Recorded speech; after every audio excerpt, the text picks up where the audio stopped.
kebayang nih, misalkan ada apa namanya galeri seni di mana gitu ya, dia mendevelop sebuah marketplace galeri seni. Lukisan-lukisan semua fisiknya, patung-patung fisik, semuanya tadi dibikin namanya jadi NFT. Ya kan? Buat kolektor baru ya, mungkin ada orang kaya baru yang nggak pernah sama sekali beli lukisan, kan dia nggak paham kan, oh beli di mana nih, oh takut beli palsu sama orang A sama orang B gitu kan, kadang-kadang kan ya. Nah, kode galeri ini itu udah pasti asli, karena galeri ini memanfaatkan teknologi blockchain dan NFT. Semua lukisan galeri ini asli, karena kepemilikannya juga asli, ya kan? Nah, jadi ini juga dengan NFT ini juga memberi kepercayaan diri kepada kolektor baru yang dulu takut nih dibohongin sama kuratornya, kayaknya ini asli gak sih, nggak ngerti nih. Sekarang nggak takut lagi, oh karena kalau saya beli dari galeri ini itu ada NFT-nya dan semua nggak bohong. Nah, galeri yang bisa membuat atau memanfaatkan teknologi blockchain dan NFT ini, itu menurut saya akan jadi galeri yang akan menang gitu. Dimana galeri, jadi kalau nanya, lu beli ini galeri mana ya? Lagi pameran nih, oh di galeri yang itu aja tuh, soalnya ada NFT-nya kok, nggak mungkin palsu, udah pasti asli. Nah, itu contoh satu gitu loh, saya rasa sangat-sangat powerful. Dan hanya masalah waktu siapa yang akan bikin duluan. Jadi, kurang lebih kalau dari saya sih hanya itu ya, penjelasan NFT di luar seni. Dan on final note, the next trend atau tren berikutnya yang saya lihat adalah tokenisasi. Semua aset fisik itu akan dibuat jadi token atau NFT. Tadi kan saya bilang, sertifikat rumah, jadiin token. Kepemilikan tas mahal, jadiin token. Kepemilikan Rolex, jadiin token. Jadi semua jadi NFT. Karena NFT ini fungsinya lagi-lagi adalah bukti keaslian dan kepemilikan. Saham, jadinya NFT. Ya kan? Kenapa harus kontrak? Kenapa harus return? Bisa kebakar, hilang, nggak ada buktinya. Ya kan? Digital kehack, hilang. NFT ya enggak gitu loh. Selamanya akan di blockchain dan nggak bisa dibohongin. Nah, makanya pemerintah juga bikin rupiah digital kan. Kenapa? Karena buat ini. Asli, nggak bisa dibohongin pemerintah. Jadi kita pengusaha ntar nggak ada yang bisa bohongin pajak. Semuanya toh pakai bayar rupiah digital, semuanya private blockchain, semuanya ketahuan. Nggak ada bohong-bohongan lagi. Gitu loh. Tapi kan ini adalah mungkin 5-10 tahun ke depan. Cuma mungkin teman-teman sekarang yang mungkin di sini gitu ya, ini memberikan apa ya sebutannya, start duluan lah. Sebelum orang-orang itu tahu, wah NFT bisa buat kayak gini ya gitu kan, nggak cuma gambar-gambar jualan gini nih. Nah, mungkin teman-teman bisa mulai mikir nih, kira-kira di usaha saya atau di pekerjaan saya, NFT ini bisa dipakai buat apa ya? Gitu loh. Ini mungkin teman-teman dari sekarang bisa mikir gitu loh. Mungkin bukan makanya 5-10 tahun lagi ya, masalah nanti. Cuman idenya dulu kita harus tahu, ide apa yang kita bisa jalankan. Nah, kalau teman-teman lihat juga, makin banyak nih venture capital yang invest di Web3. Teman-teman tahu tuh ada di namanya Sir Morpheus, gitu kan? Itu dia itu tiket dijadiin NFT. Jadi kalau kita pergi ke Java Jazz, pergi ke DWP, segala macam gitu ya, tiketnya itu bentuknya bukan fisik lagi, atau bukan kirim via email, tapi bentuknya NFT. Karena mereka itu merasa pasar sekundernya tiket kan besar ya. Misal orang tiket jualnya Blackpink, calo beli semua kan, calo beli calonnya jual lagi harganya lebih mahal, benar gak? Akhirnya yang jual tiketnya rugi kan. Oh sebenarnya bisa dapat duit lebih banyak lagi nih. Nah, profesi ini makanya tiketnya di NFT-in, karena kalau yang beli NFT itu nanti pas dia jual bisa ambil royalti lagi si orang yang bikin eventnya itu. Untuk satu sama Veus yang juga baru di funding sama VC juga di Indonesia lah. Jadi banyak juga teman-teman contoh seperti itulah. Jadi kalau teman-teman punya ide gitu ya soal NFT Web3, it's the best time untuk buat sekarang dan untuk punya funding. Karena belum banyak yang mengerti seperti ini dan belum banyak yang punya ide bagus. Bahkan teman-teman saya yang mungkin udah bisa dibilang lama lah gitu ya di dunia gini dari 2017, 18 juga karena bingung gitu, mau bikin apa ya? Karena tuh bukannya bingung duitnya, tapi bingung mau bikin apa ya? Kan orang bikin juga, bro lu kalau ada ide sharing ya, gua ada duit nih cuman nggak tahu mau ngapain nih. Jadi banyak orang-orang seperti itu sekarang, visi-visi gue mau invest tapi gue nggak tahu diapain nih Web3 ini. Nah, sebagai pengusaha mikir dong, wah kalau gue bisa bikin ide bisnis yang bagus, berarti duit bukan masalah. Lebih konsepnya apa nih yang bisa gue lakuin? Duit gue akan dapat cepat di Web3 sekarang ini. Karena banyak orang mau bakar duit di sini. Karena saya rasa the next Tokopedia, the next Gojek gitu ya, the next Netflix itu basisnya kan Web3 dan blockchain. Gitu loh. Nah, teman-teman tahu kan lagi ngetrend tuh AI ya, ChatGPT kan, ya kan? Kita bayangin nanti ada AI memanfaatkan teknologi blockchain. Buset, itu serem banget teman-teman. Kalau sekarang AI dibikin nama Microsoft sama Google, itu kan kalau Microsoft-nya bisa nakal, dia bisa manipulasi dong. Ya nggak? Misalkan ya, ChatGPT udah dipakai awam nih gitu ya, dipakai via Bing Microsoft kan. Teman-teman Google nih, apakah makanan terbaik di Jakarta? Ya kan? Bisa aja Microsoft pasang iklan kan. Restoran-restoran Jakarta, lu kalau bayar gue 1 M, kalau orang nyari itu keluarnya kan, oh restoran lu nih, ya kan? Bisa dimanipulasi kalau ada entitas yang nguasain AI-nya. Jadi pas bukan laporan politik, apa makanan enak di Jakarta? Oh, makanan enak di Jakarta adalah di Batavia Cafe, karena gini-gini. Karena sebenarnya Batavia Cafe itu bayar ke Microsoft buat ngiklanin toko dia. Itulah AI kalau centralized, ya kan? Bayangin kalau AI-nya itu decentralized menggunakan teknologi blockchain, ya kan? Dimana data yang diinput ke sistem AI ini semuanya data real dan asli, nggak ada manipulasi, nggak ada bohong-bohongannya. Jadi again, Web3, NFT, crypto, semua ini it's very very very powerful gitu loh. Dan emang belum banyak use case aslinya, again tadi di luar seni atau di luar kripto gitu ya. Dan teman-teman di sini I think ya orang-orang yang sangat luar biasa beruntung gitu loh, karena yang bisa tahu semua ini dan bisa percaya dan tertarik untuk belajar lebih soal Web3. Kurang lebih dari saya itu doang sih paling Mbak Purnama ya. Jadi ingat, NFT itu hanyalah sebuah teknologi seperti MP3. Bagaimana kita bisa memanfaatkan teknologi tersebut adalah kuncinya. Dari saya itu sih paling.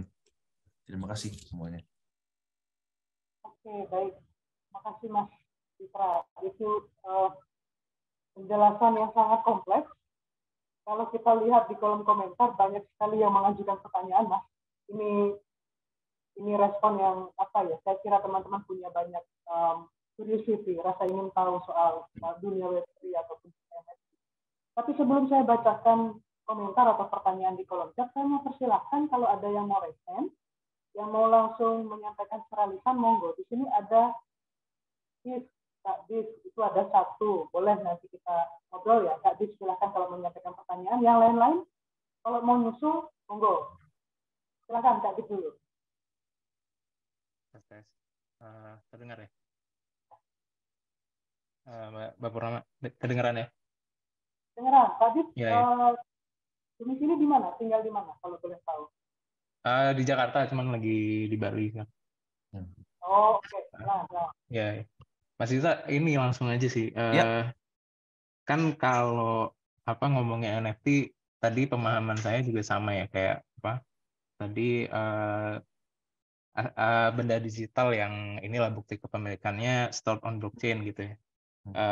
Terus yang saya pahami kan belakangan itu dia ngasih konsep kelangkaan buat benda digital gitu yang tadinya orang tuh bisa ngambil seenaknya, ini setidaknya ada bukti ini dia tuh scarcity gitu, dia ada limitnya misalnya kayak gitu kan. Terus belakangan kan kayak kalau akhir tahun lalu tuh ada yang namanya dynamic NFT gitu. Kayak jadi kayak ada pemahaman ini ada static NFT yang biasanya kita nggak bisa ganti-ganti, terus sekarang ada jenis NFT yang itu semacam entah metadatanya atau benda digital yang dia bawa itu isinya bisa evolve gitu, berubah belakangan kayak gitu. Terus bulan kemarin itu kan ada juga NFT yang jenisnya tuh open edition ya. Aku kebetulan juga kreator gitu. Terus di obrolan soal kreator ini aku termasuk terlambat gitu. Open edition nih kok kayak agak matahin inilah beberapa konsepnya NFT gitu yang sebelumnya kayak tiba-tiba kemarin ketika kita udah paham soal benda digital nih, pemahamannya soal on blockchain yang nggak bisa diubah-ubah gitu ya, nggak mudah diubah, terus tiba-tiba jadi bisa diubah. Terus habis itu ada open edition yang jadinya kayak nggak ada limitnya gitu. Ini dengan adanya format-format yang kayak terus evolve gitu loh, kita sebagai orang yang make gitu loh, sebagai kreator atau nanti ya yang koleksi juga memaknai nanti gimana nih kayak selalu ada pemahaman yang baru terus gitu loh. Oke. Gimana ya ngelihatnya kalau Mas Ditra gitu? Oke. Saya rasa ini pertanyaan yang sangat bagus ya, Pak ya. Jadi benar, tadi kan emang ada development namanya dynamic NFT gitu ya. Nanti yang terutama besarnya itu nanti akan di gaming. Dimana rencananya itu kalau misalkan saya punya pedang A gitu ya, nyelesain misi ABCD, pedangnya bisa evolve segala macam. Itulah fungsi dynamic NFT menurut saya ke depannya. Nah, kalau tadi ngomong open edition juga sama gitu lah ya. Cuman kalau ngomongin selalu berubah pengertian, saya rasa akan selalu seperti itu sih, Pak. Karena kan harus dibilang, NFT ini, Web3 crypto itu seperti internet di tahun 1900 gitu loh. Ya kan? Kalau kita balik ke tahun lalu, kita nggak akan kebayang bahwa akan ada smartphone, akan ada TikTok, Instagram, akan ada e-commerce gitu kan. Kita bahkan nggak akan membayangkan kan, ya kan? Setelah ada, kita mudah memahami, oh, ada, make sense. Menurut gue, kita tuh kan di tahap seperti itu, Mas. Jadi, ke depan ini akan selalu berubah gitu loh. Cuman berubahnya akan selalu ke arah yang lebih baik dengan use case yang lebih real gitu loh. Cuman at the core of the technology, menurut saya NFT ini akan selalu sama ya, fokusi kepemilikan dan keaslian. Mau itu terbentuknya dari dynamic NFT, mau itu ntar itu dia apa namanya ada open edition kayak apa, itu akan selalu berkembang menurut saya. Cuman dasarnya kan ya NFT. Bukan saya ngomong NFT itu kan kayak MP3 lah ibaratnya kan. Mau gue bikin lagunya lagu rock, lagu metal, lagu apa namanya dugem, lagu apa ya, tetap aja MP3 gitu kan. Cuman itunya apa ya beda-beda. Saya buat video juga, saya mau buat video mukbang, buat video lawakan, joget-joget, itu kan teknologinya ya sama, MP3, MP4 fit gitu kan, selesai gitu. Itu sama NFT bentuknya buat sertifikat, buat ini, menurut saya akan makin banyak gitu loh. Dan harapan saya emang harus makin banyak. Karena kalau nggak makin banyak, teknologi ini orang nggak akan makin tahu gitu loh. Dan mungkin saya rasa 5-10 tahun lagi, orang nggak peduli apa itu NFT. Itu mungkin lebih kayak teknologi di belakangnya aja. Misalkan kayak kita main, apa namanya, smartphone lah, terus main internet gitu kan. Emang saya peduli gitu loh. Gimana caranya TikTok itu jalan. Kan pokoknya, oh tahunya saya klik ini, ya keluar gambar gitu kan. Klik ini, saya like, klik ini, saya share gitu loh. Terus nanti NFT akan sama. Kita nggak akan ngomong, oh aku lagi buat NFT nih. Nggak akan. Lebih kayak, oh gue lagi buat ini nih. Oh tapi teknologinya pakai NFT. Itu lebih kayak back end-nya gitu lah. Kan kayak ibaratnya kayak kita belanja di Tokopedia lah. Kita mana tahu Tokopedia pakai apa kan nggak paham. Taunya gue klik, beli, bayar, kirim gitu kan. Akan sama. Apapun itu industrinya sama juga. Mungkin gue beli, klik, kirim, ada bukti asli, dapat. Nah, tapi bentuk NFT itu belakangnya aja. Tapi saya rasa akan terus berubah sih, Pak. Cuman berubahnya akan ke arah yang lebih baik menurut saya. Dan emang kita harus belajar terus. Karena industri ini tiap bulan tuh ada aja yang baru. Perkembangannya kan. Blockchain baru lah. Ini baru lah. Akan selalu ada menurut saya. Iya, cepat banget, Mas Ditra.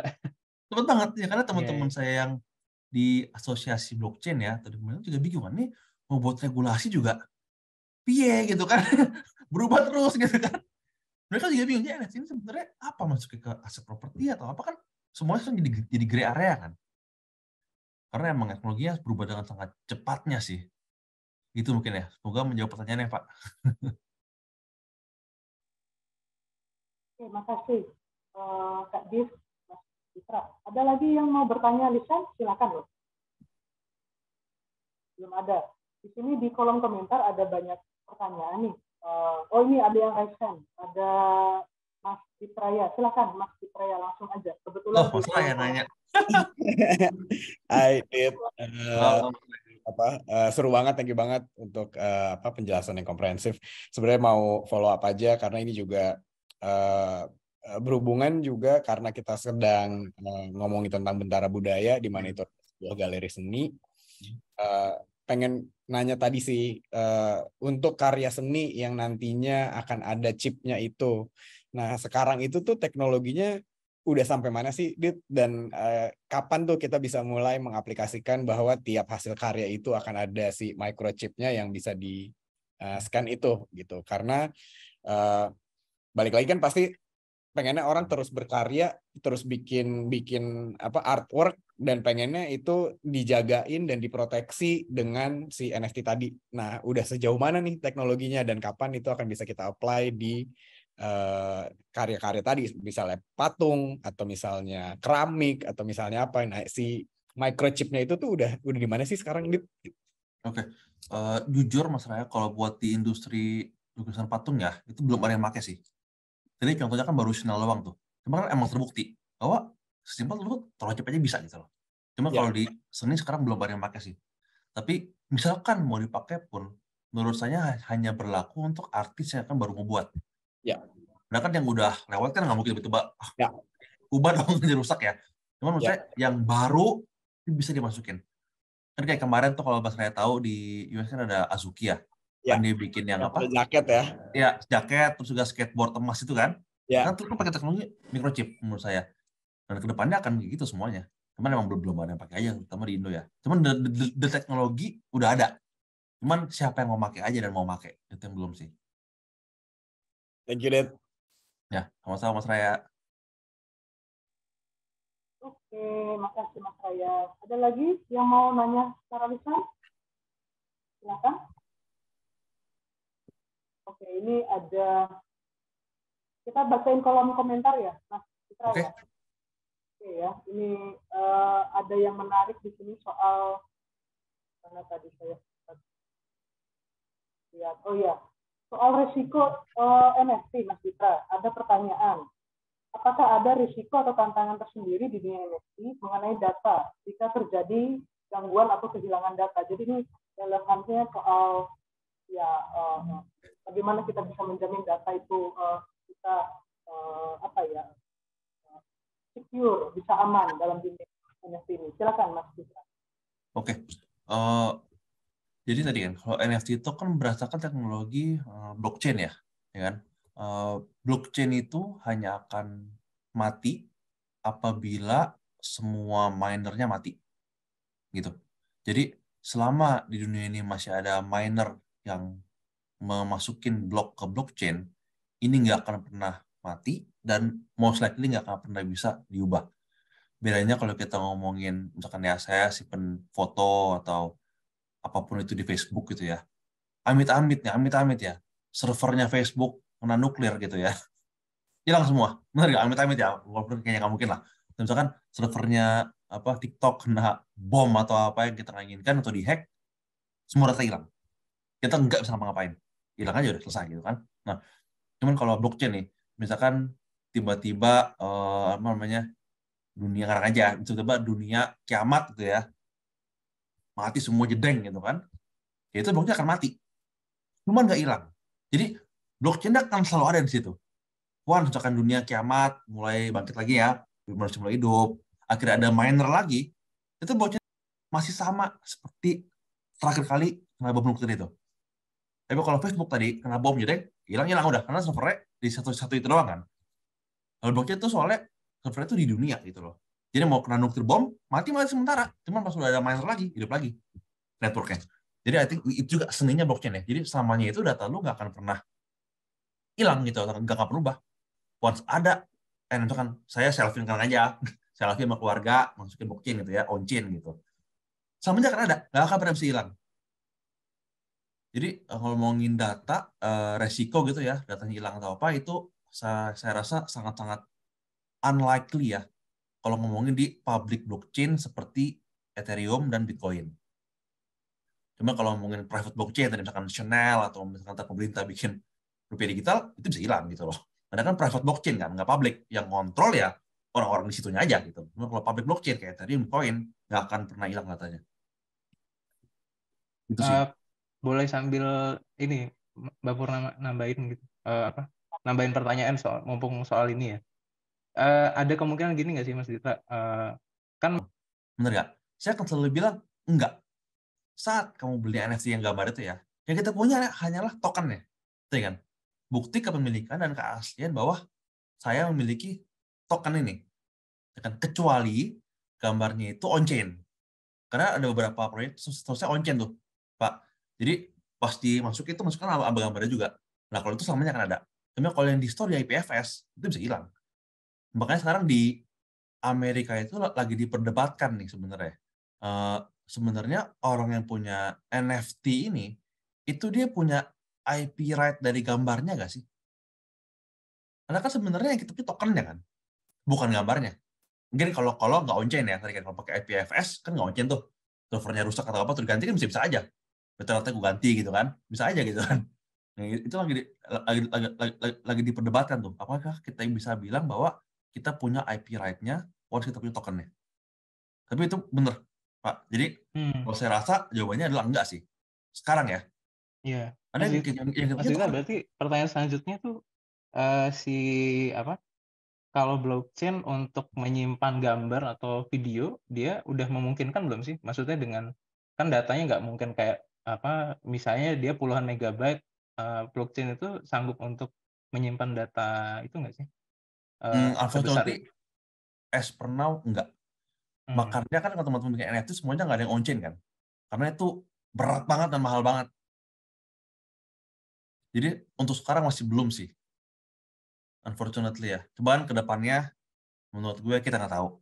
Kan ini kayak kita omong zaman tahun 98 dulu ya. Kita kan nyimpen data masih pakai apa? Dulu flop disk ya, gitu pakai disket Ya, kan. floppy disk. Disket atau 3,5 CD kan. megabyte. Wah, itu 5 megabyte aja kayaknya udah gede banget gitu kan. Iya. Sekarang tinggal ke Tokopedia beli USB 2 GB cuma 50.000 gitu kan. Jadi kalau ngomongin scale sih menurut saya hanya masalah waktu ya.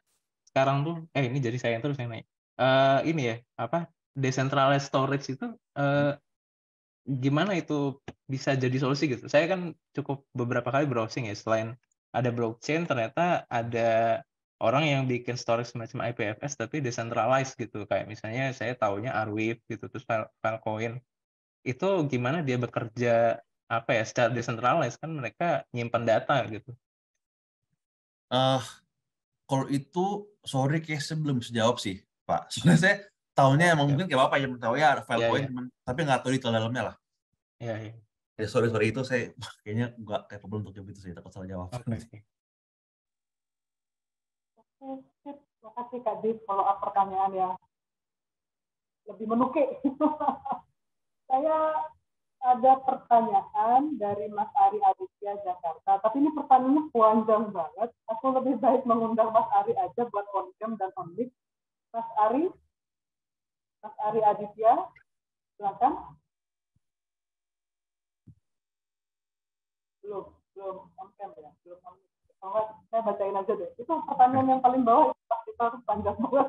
Tapi itu kelihatannya menarik karena itu menunjukkan alur yang sifatnya lebih terperinci soal mekanismenya. Ini Mas Ari sudah on-cam. Silakan Mas Ari langsung di sana aja. Monggo. Ya. Suaranya belum masuk Mas Ari. Punten. Itu kayaknya mic-nya problem. Nah. Halo, tes. Ya, di dekat. Nah.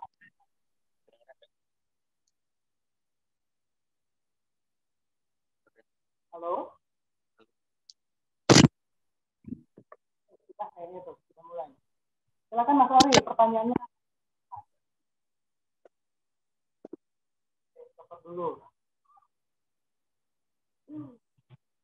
Kita? Udah kedengeran? Halo? Aman. Ya, ini sebenarnya simple aja sih. Saya pengen tahu ininya, apa namanya, kalau misalnya di luar udah canggih gitu ya, untuk yang voting itu gimana kita untuk autentifikasi si pemilik NFT itu, ya. Lalu untuk yang votingnya itu di mana ya? Di website atau di katakanlah kita punya di OpenSea gitu kan, kemungkinan kecil untuk di OpenSea gitu ya. Sama satu lagi itu gimana kalau ini deh, kemarin saya sempat tanya-nanya untuk yang dividen, memungkinkankah kalau misalnya membagi kayak seperti dividen gitu, kalau misalnya kita tadi kan seperti saham gitu ya, apa kita bisa langsung kasih sejumlah nominal gitu ke pemilik yang sekarang misalnya gitu, setelah dia membeli di katakanlah tahun lalu gitu.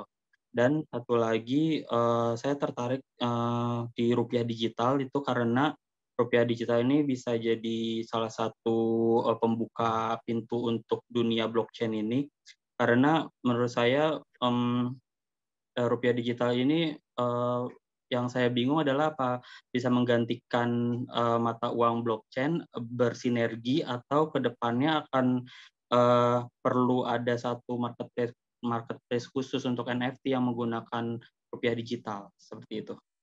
Oke. Satu-satu ya Pak ya. Yang pertama itu untuk otentifikasi pemilikan NFT melakukan voting itu ada webnya Pak. Jadi ada webnya, super namanya apa, saya bisa cari lagi dan saya share ya. Ada webnya itu, kita bisa connect, kita punya digital wallet gitu kan. Dengan connect kita akan verifikasi, oh Mas Ari punya gak NFT ini gitu ya. Nanti di web itu juga ada sistemnya. Bahwa misalkan saya nih foundernya NFT ini bisa bikin kayak page-nya atau apa gitu, bikin voting bisa hanya untuk orang-orang yang punya token koleksi ini. Itu ada webnya Pak. Jadi semuanya udah otomatis lah menurut saya ya. Nah, untuk dividen itu juga bisa, cuman terakhir tuh saya tahu masih manual. Jadi misalkan kita tahu di tanggal 14 Februari gitu kan, dari founding timnya itu kan snapshot semua holder yang punya NFT-nya di hari tersebut gitu kan.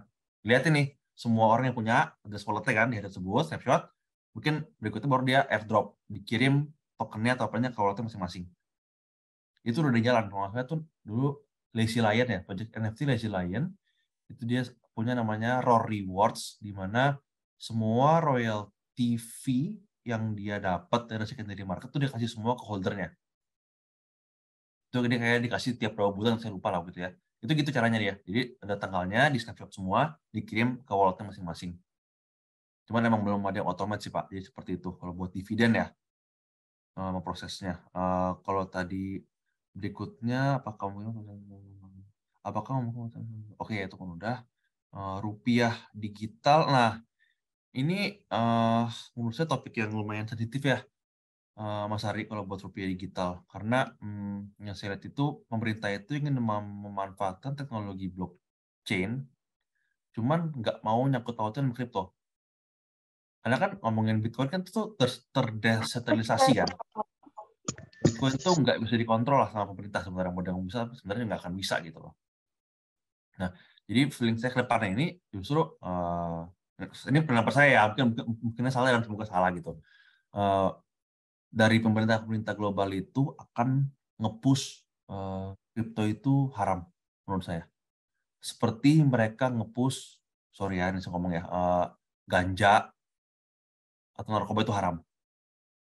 Jadi dia akan ngebuat ini sesuatu yang jelek, sesuatu yang buruk, jangan lupa kayak gitu. Menurut saya karena pemerintah nggak bisa ngeblok orang jual ganja, nggak bisa ngeblok orang jual narkoba, sama kayak kripto lah.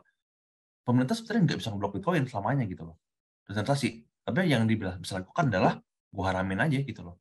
Beliau bilang, oh itu jelek, itu nggak baik, banyak penipuannya segala macam.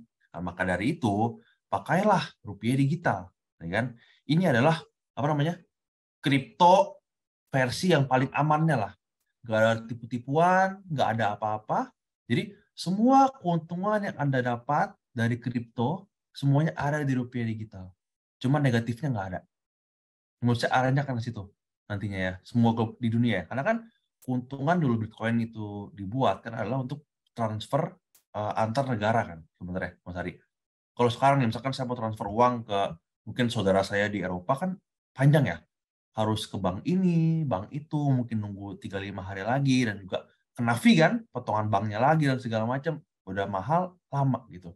Nah, dulu dengan adanya Bitcoin, tinggal berapa menit doang kan, saya tahu nih wallet address-nya Koko berapa di sana gitu kan, kakak berapa, dikasih, saya tinggal pencet kirim, mau saya kirim 100M, 1T juga, pencet kirim nyampe gitu kan, nggak ada fee, cepat, dan juga nggak ketahuan sama pemerintah, benar nggak?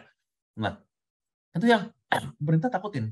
Karena kan pemerintah itu kan untuk mengontrol harga mata uang dan inflasi segala macam, mereka harus tahu sirkulasi uang mereka kan. Nah, Bitcoin ini dan teman-teman kripto lain ini, kalau makin dipakai yang banyak orang, bikin mass adoption, negara ini mati menurut saya.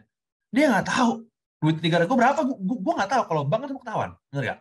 Tahu dong, oh 1T mesti ketahuan, pemerintah mesti track lah. Tahu udah perputaran uangnya tahu. Kripto dia nggak tahu. Dan semuanya anonimus. Menurut saya, ke depan ini akan dibuat haram. Menurut saya, ini sorry to say, semoga sih nggak. Menurut saya ngerti arahnya ke sana soal sekarang. Makanya di Eropa kan ngeluarin juga dia punya kripto digital sendiri kan, Cina juga ada, Indo lagi melakukan rupiah digital.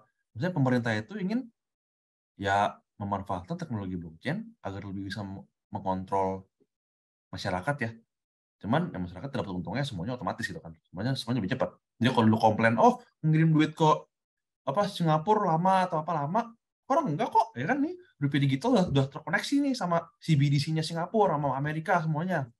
Kapan pakai kripto lagi? Menurut saya arahnya ke sana sih. Dan apakah untuk apa nih? Untuk membeli NFT ya di OpenSea segala macam? Menurut saya pribadi nggak akan, Mas Ari. Karena tadi kan dia akan ngebuat kripto ini haram atau Bitcoin ini adalah sesuatu yang haram, yang black market lah gitu loh. Nggak akan hilang, cuman gue gak akan pernah dukung. Gue akan bikin sesusah mungkin, seribet mungkin untuk enggak gitu loh. Buat transaksi ya. Kalau buat investasi, maksudnya itu akan tetap dipakai. Kan makanya sekarang kita lagi membuat apa namanya? Lupa lah. Apa sih? Lembaga kripto atau apa gitu lah pokoknya kan. Custodian bank atau apalah. Akan tetap. Kenapa? Karena pemerintah butuh duit. Alasan itu doang. Kan sekarang kan belum ada gituannya, karena pemerintah bilang nggak mau dong. Uang situ udah ada kan pemerintah bisa tahu. Mas Ari beli apa, segala macam ketahuan semua. Ya selama pemerintah bisa bikin duit, ada pajaknya, udah pasti dibantuin. Ya kan? Karena kalau kita tahu, orang yang investasi saham itu sekitar 7-8 juta seingat saya, atau 6 juta lah. Kripto itu udah nyampe di angka 15 juta. Bayangkan, berarti investor kripto lebih banyak daripada investor saham. Gila ya. Makanya kan dipajakin segala macam. Karena pemerintah kalau asal duitnya masih dikerjain, Mas Hari. Cuman rupiah digital ke situ menurut saya arahnya. Kalau ada NFT pun pasti akan private blockchain. Dibuat oleh pemerintah. Nggak mungkin yang kayak OpenSea. Nggak mungkin lah. Ya, karena bahkan yang lucu menurut saya adalah pemerintah selalu bilang, rupiah digital ini bukan kripto, ya kan? Ini mah kripto Pak menurut saya. Karena pakai blockchain kan. Cuman dibilang rupiah digital bukan kripto, ini beda. Cuman kesana sih Pak arahnya menurut saya. Ya nggak salah juga. Kalau saya jadi Jokowi pun, saya kasih ngomong hal yang sama gitu loh. Mau sewajarnya aja. Oke, makasih Mas Ditra. Mudah-mudahan Mas Ari cukup menjawab ya. Karena ini kita semua boleh dikata masih terus mengikuti perkembangan teknologi blockchain Web3 yang sampai sekarang masih terus mengalami perkembangan demi perkembangan. Jadi proses belajarnya nggak akan pernah selesai. Terus kan begitu. Mas Ditra, ini ada satu pertanyaan menarik yang saya kira relevan dengan topik kita malam hari ini dari Mbak Debbie Lupito Wiyardi. Pertanyaannya seputar begini. Saya punya koleksi autograf para pemimpin dunia. Apakah ini bisa di-NFT-kan? Karena apakah nanti jika di-NFT-kan akan ada konsekuensi hukum? Dalam artian kan, artinya dalam ekosistem yang sifatnya konkret, dengan ekosistem digital kan kita pasti mempertimbangkan hal-hal yang terkait kepemilikan, hak cipta, dan seterusnya. Demikian juga dalam dunia ini, begitu pasti kan. Ini saya juga mau nyambung pertanyaan di bawah. Ada pertanyaan dari Kak Agnes soal bagaimana relevansi antara NFT dan soal penjualan aransemen atau komposisi musik. Itu kan juga hal yang sama sebenarnya. Bagaimana karya yang kita ciptakan, yang sebenarnya ada hak ciptanya, meskipun juga ada karya yang sifatnya bukan milik kita, tapi kita juga mungkin barangkali ingin meng-NFT-kannya, gitu. Konsekuensi apa yang bisa muncul dan bagaimana pendapat Mas Ditra soal ini? Silakan. Oke, itu ini pertanyaan yang bagus banget ya, dan topiknya sangat menarik gitu. Kalau per hari ini gitu ya, menurut saya konsekuensinya belum ada. Jadi mau tuh autograf di NFT kan atau apapun NFT kan mesti bisa-bisa aja. Tapi sebagai bukti pemilikan sama keaslian ya, menurut saya ya. Bahkan kalau saya lihat juga banyak fotografer tuh yang mulai bikin karya jadi NFT kan. Saya rasa juga Kompas juga ada beberapa foto jadi NFT ya, atau berita kan ya. Itu menurut saya treatment-nya akan sama lah. Jadi ya emang karya asli ya, kepemilikannya kita NFT-kan gitu loh. Ownership-nya kita jual gitu kan. Itu menurut saya per sekarang belum ada konsekuensi hukumnya. Sampai nanti mungkin akhirnya pemerintah untuk malu nih, sebenarnya NFT itu apa. Karena Kompas juga udah bikin kok ya Mas Raya soalnya ya. Soalnya artikel koran atau apa di NFT-in kan ya? Ya, Kemarin udah ada 2 koleksi Mas. ya kan? Peristiwa yang dijadikan cover koran dan itu dijadikan NFT, dan koleksi keduanya adalah foto-foto dari wartawan Kompas yang dijadikan NFT. Ya, jadi saya rasa itu treatment-nya akan sama sih Mbak Debbie ya untuk autograf, koleksi autograf para pemimpin dunia ya. Bisa sih, bisa banget di NFT kan menurut saya.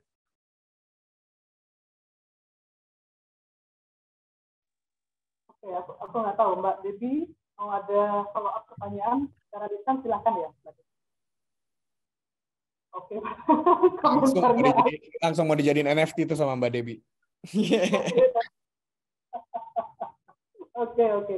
Terus pertanyaan yang ke Agnes ini mungkin bisa direspon Mas Citra soal kalau di dunia NFT bagaimana soal penjualan aransemen atau komposisi musik, apakah memungkinkan dan bagaimana sistemnya? Apakah sistem yang sama berlaku atau ada nggak tahu perbedaan tertentu saja gitu? Silakan Mas. I think sama sih sebenarnya ya, on-net ya. Karena kan teknologinya NFT sama kan sebenarnya, kita ya bikin tokennya di-upload, release collection sama sih sebenarnya.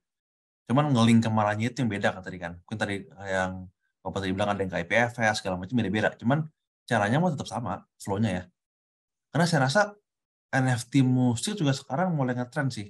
I think for the past 2 years ya. Makin banyak lah musik-musik NFT itu keluar. Dari contohnya itu kan orang NFT dijual, ada kepemilikan lagunya, kode royalty, nanti di sharing bareng-bareng, revenue sharing gitu kan. Itu udah ada sih per sekarang. Jadi sangat-sangat amat bisa gitu loh menurut saya. Dan caranya sama sebenarnya.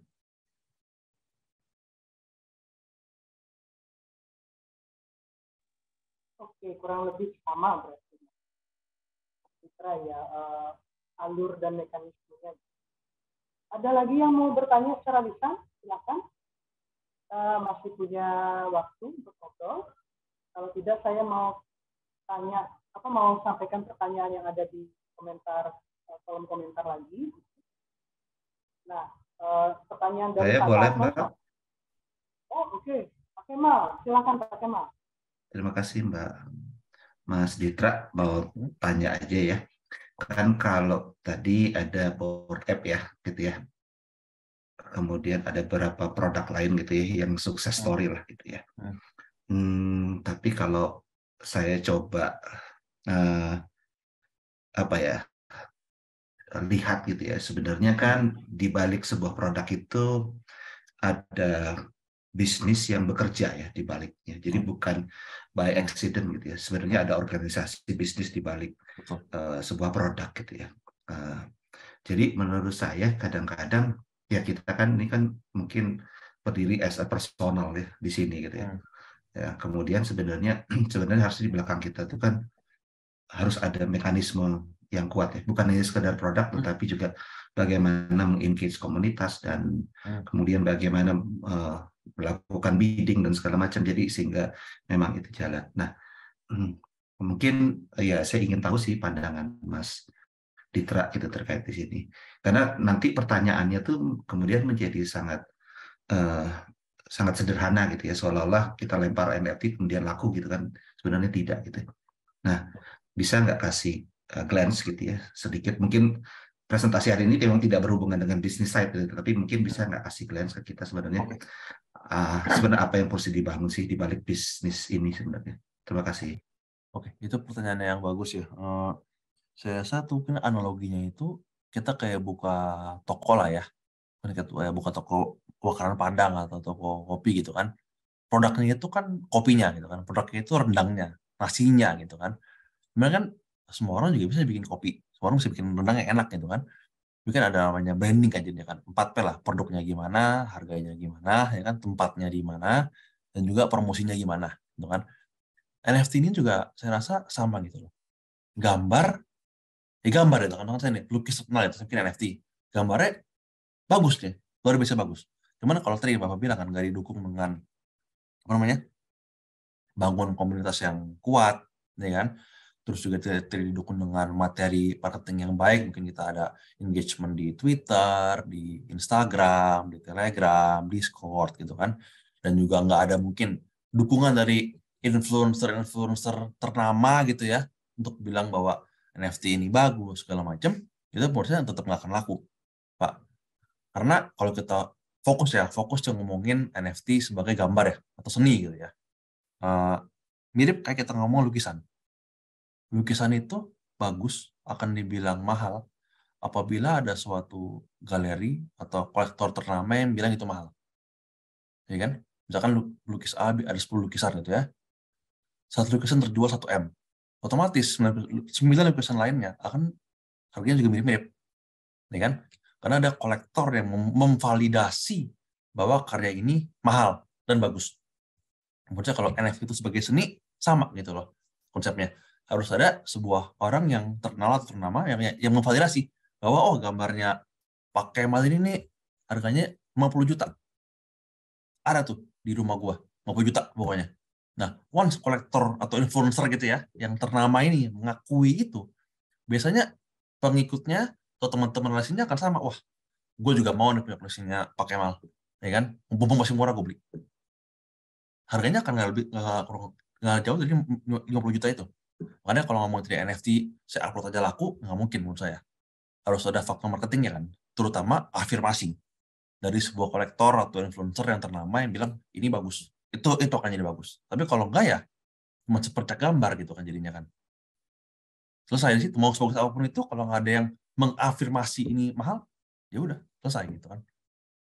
Itu menurut saya adalah fakta yang lumayan sedih gitu ya, saya rasa ya. Dan sebenarnya tidak adil gitu, ya kan? Bisa jadi ya orang nggak jelas, bikin gambar nggak jelas gitu ya. Ya karena kenal sama temennya siapa influencer, berhasil. Sesimpel itu kan sebenarnya. Ya emang nggak adil, cuman ya harus seperti itu sih Pak. Jadi kalau emang mungkin buat even saya gitu ya, yang orang biasa juga pribadi gitu ya, kalau mau ngomong NFT, saya pasti benar-benar harus bangun komunitas dari nol gitu loh. Bangun tuh caranya gimana, mungkin ya even ya sering-sering ngobrol sama mereka lah, engage, segala macam. Jadi emang build community yang punya visi yang sama menurut saya. Ini kalau again NFT luar seni plus project ya. Misalkan contohnya, misalkan oh saya pengen banget membangun sekolah di apa namanya NTT, gitu kan. Nah saya mungkin ke komunitas A, B, C, bertemu dengan orang yang sepemikiran dengan saya gitu kan, akhirnya jadi teman beneran segala macam, punya grup banyak, ya bikin NFT yuk. Karena ada yang seperti itu, contoh namanya adalah Gajah Society. Itu sebelumnya dia itu hanya ya orang-orang biasa aja gitu, ngumpul, suka NGO segala macam. Akhirnya saking gede komunitasnya, dia bikin NFT. Jadi kan NFT itu menurut saya kalau di luar sini ya, NFT itu bukan sesuatu yang kita jual. Itu hanya suatu apa namanya? Channel atau touch point tambahan lah Pak, yang mesti dimanfaatkan untuk menumbuhkan kita punya usaha, bisnis atau komunitas lebih lanjut lagi gitu loh. Menggunakan NFT. Cuma NFT itu bukan intinya lah gitu loh. NFT hanya suatu hal aja di bagian yang lebih besar lagi gitu loh. Itu sih Pak Kemal kalau dari saya. Tapi yang betul, emang harus ada bisnis side-nya gitu loh. Tapi kalau saya ditanya, Dit, kalau saya mau buat NFT sendiri, gimana gitu kan? Berawal dari komunitas.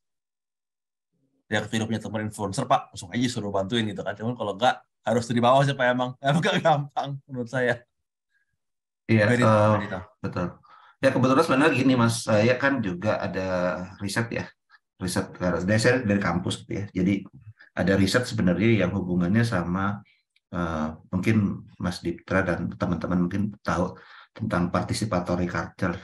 Jadi sebenarnya yang paling penting dalam di dunia yang berubah ya, kan sebenarnya Web3 dan segalanya kan karena merubah mekanisme sosial ya, struktur sosial, bukan lagi one to many tapi peer to peer gitu ya. Jadi kekuatan itu ada di komunitas ya.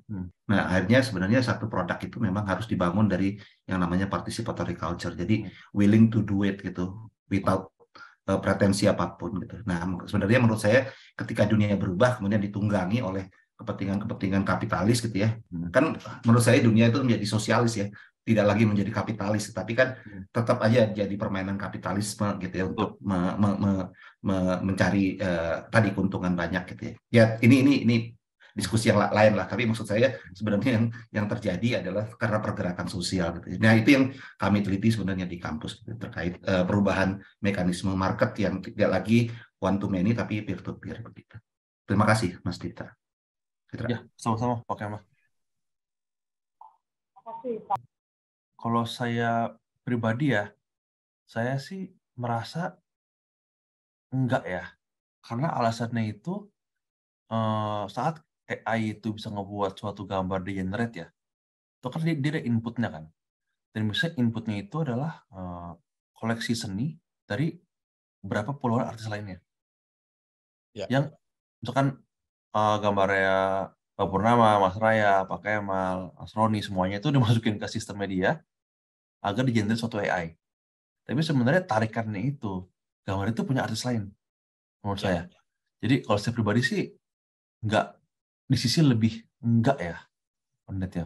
Walaupun saya tahu perkembangan AI dan segala macam itu, ini sesuatu yang kita tidak bisa hindari lah. Mau kita benci pun dia akan kejadian gitu loh. Bagaimana Pak harus bilang, gue nggak dukung, ini akan kejadian, udah pasti gitu loh. Cuman saya lebih sisi di mana ya, sangat disayangkan sih, bahwa ya artis-artis ini gitu ya akan makin susah gitu bersaing dengan AI.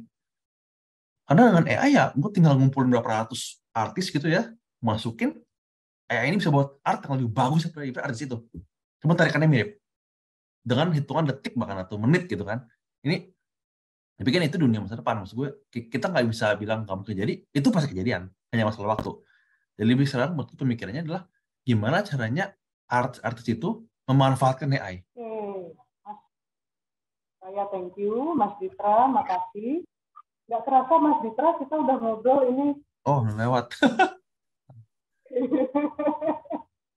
2 jam, luar biasa. Kita udah ngobrolin soal dunia NFT, Web3, blockchain, dan seterusnya. Meskipun pasti menyisakan banyak pertanyaan dari teman-teman semua yang tidak bisa kita jawab dalam pertemuan kali ini. Tapi mau tidak mau ini adalah akhir pertemuan kayaknya, Mas Citra, pertemuan kelas online kita hari ini. Tapi saya ingin info juga kepada teman-teman, para sahabat Bentara yang lain, bahwa seri kelas selanjutnya akan berlangsung pada 15 Februari dengan topik yang kurang lebih kayaknya hampir mirip-mirip, yaitu tentang peluang untuk seniman digital di dunia Web3. Jadi kalau misalnya apa yang disampaikan Mas Citra Komala pada malam hari ini lebih sebagai overview yang sifatnya kompleks dan meluas, mungkin dalam pertemuan kita pada seri yang kedua kita bisa membahas lebih terperinci, lebih detail lagi soal bagaimana sih sebenarnya ekosistem digital ini. Tapi yang jelas, terima kasih. Saya ingin mengucapkan terima kasih buat Mas Citra Komala, juga buat teman-teman semua. Teman-teman boleh beri aplaus virtualnya buat Mas Citra. Matur nuwun sangat untuk pertemuan kita pada malam hari ini. Mudah-mudahan sukses selalu ya, Mas Citra ya. Sehat selalu ya. Aku kalau boleh nambahin satu, aku kan lagi baca di chatbox ya, ada yang ngomong soal sertifikat ya. Tadi aku lupa mention sih, itu juga sebenarnya very double, karena ada sekolah SMA atau SMP di Filipina atau Thailand, di mana sertifikat kelulusannya itu dibuat NFT. Nah ini menurut saya industri edukasi itu juga sangat amat bisa pakai ini. Kebayang nih, kalau di pikiran saya ya, mungkin 20 tahun lagi, ada suatu private blockchain gitu ya, yang dipakai di global, gitu ya, atau even overall Indonesia lah gitu ya. Pakai satu sistem ini dibuat oleh kementerian, di mana semua murid yang lulus dari sekolah manapun, swasta atau non-swasta, itu sertifikatnya bentuknya, teknologinya pakai Solbon token atau SBT. Dan mestinya kalau kita tahu kalibernya Paradigm sih mestinya akan dibuat ya, nggak tahu kapan tapi mestinya dibuat sih. Cuman gitu. I think that's a very good point to raise sertifikat. Bisa banget dan harus menurut saya ke depannya. Gitu. Ya paling dari saya closing again, terima kasih nih buat semuanya yang masih stay sampai akhir sini. Semoga ilmu saya selama 2 jam terakhir bisa memberi sedikit pencerahan atau inspirasi gitu ya. Maaf kalau mungkin ada salah kata, tindakan, atau kayak mungkin ada penjelasan saya yang kayak salah gitu ya, minta maaf. Cuman semoga bermanfaat lah buat teman-teman semua. Dan kalau ada pertanyaan lebih lanjut, feel free buat ya DM gua gitu di Instagram. Gua open banget sih to discuss to help in any way gitu. Thank you semuanya. Terima kasih Mas Citra Komala, matur nuwun sangat pertemuannya. DM bebas 24/7. 20. Langsung ada 100 orang, ada 100 DM nih langsung abis ini Ditra. Iya itu Mas Ditra. Terima kasih buat semuanya, matur nuwun sangat. Mudah-mudahan kita bisa ketemu lagi dalam program Bentara Budaya selanjutnya. Sampai bertemu, salam budaya buat teman-teman. Selamat malam. Thank you semuanya, selamat malam.